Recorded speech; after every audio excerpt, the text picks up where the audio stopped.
Hello बच्चों, तो चलिए इस प्रश्न को पढ़ते हैं। यदि a, b तथा c इकाई के घनमूल हो तो सारणिक e की घात a, e की घात 2a, e की घात 3a माइनस 1, e की घात b, e की घात 2b, e की घात 3b माइनस 1, e की घात c, e की घात 2c, e की घात 3c माइनस 1 का मान है।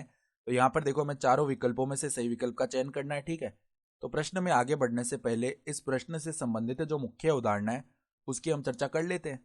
तो देखो, यहाँ पर a, b, c इकाई के घनमूल है। तो इकाई के जो घनमूल है ना वो क्या होते हैं, देखो एक ओमेगा और ओमेगा स्क्वायर। ठीक है, तो इन तीनों का जो योग है ना वो किसके बराबर आता है, शून्य के बराबर। तो यहाँ से हमें ए बी सी इकाई के घनमूल दिए हुए हैं, इसका मतलब हम क्या बोल देंगे कि ए प्लस बी प्लस सी इसका जो योग है ना वो भी जीरो आएगा।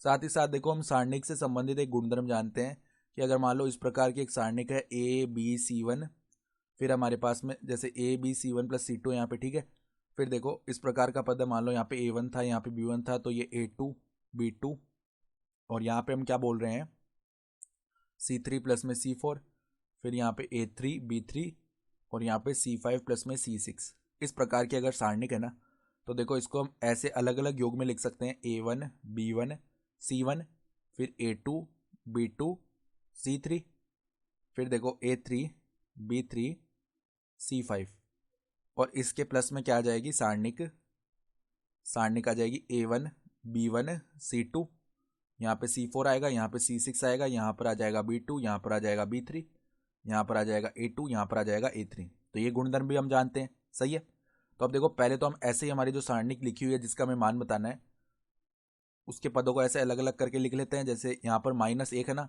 तो -1 के साथ अलग करेंगे तो पहले देखो e की घात a आ जाएगा, फिर देखो e की घात b है, फिर e की घात c है। ठीक है, फिर दूसरे स्तंभ की बात देखो, e की घात 2a है, फिर देखो e की घात 2b है, e की घात में 2c है। फिर अलग अलग करके लिख रहे हैं पदों को, तो e की घात में 3 है, e की घात में 3b, e की घात में 3c आ गया।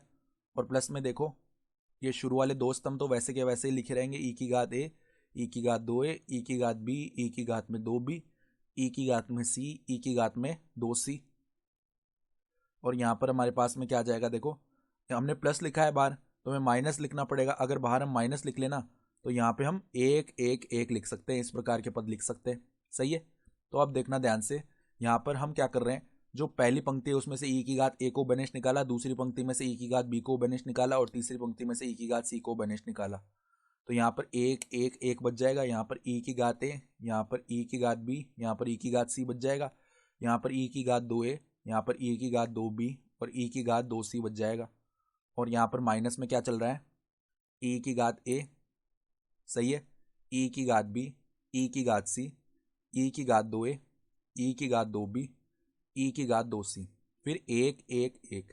सही है, तो अब देखो यहाँ पर तो जब आधार समान होते हैं, पद गुणा में लिखे हुए होते हैं, तो घातें जुड़ जाती हैं, तो a plus b plus c आ गया। सही है, इसको हम ऐसे ही रहने देते हैं, 1 1 1, e की घात a, e की घात b, e की घात c, फिर e की घात 2a, e की घात 2b, e की घात 2c। अब हम जानते हैं कि किसी भी सारणिक के दो स्तंभों को परस्पर बदलने अपन, ठीक है, यानी उनके स्थान बदल दें, यानी कि पहले स्तंभ को दूसरा स्तंभ या दूसरे स्तंभ को पहला स्तंभ, इस प्रकार अगर दो स्तंभों के स्थान बदलें या दो पंक्तियों के स्थान बदलें तो जो सारणिक का मान है उससे -1 गुणा हो जाता है। तो पहले हम क्या करते हैं, देखो e की घात a, e की घात b, e की घात c, ये पहला स्तंभ बना, तो इसको अगर हम दूसरा स्तंभ बनाएं तो यहाँ पर एक माइनस से गुणा होगा, तो माइनस माइनस प्लस आ जाएगा। ठीक है, और हमारे पास क्या होगा, e की घात 2a वाला जो स्तंभ है यानी दूसरा स्तंभ वो पहले स्तंभ में आ जाएगा। अब दूसरे स्तंभ को अगर हम वापस तीसरा स्तंभ बनाएंगे ना, यानी 1 1 1 के स्थान पर लाएंगे तो वापस एक माइनस से गुणा करना पड़ेगा, तो यहाँ पे वापस माइनस आ गया। अब e की घात 2a, e की घात 2b और e की घात 2c, ये तो क्या बन गया, तीसरा स्तंभ। पहला स्तंभ आ जाएगा 1 1 1 और दूसरा स्तंभ आ जाएगा e की घात a, e की घात b और e की घात c। सही है, तो अब देखना यहाँ पर a प्लस बी प्लस सी इसका मान तो 0 है, तो e की घात 0, ये तो 1 बन गया। सही है, तो ये मान तो आ जाएगा हमारा 1।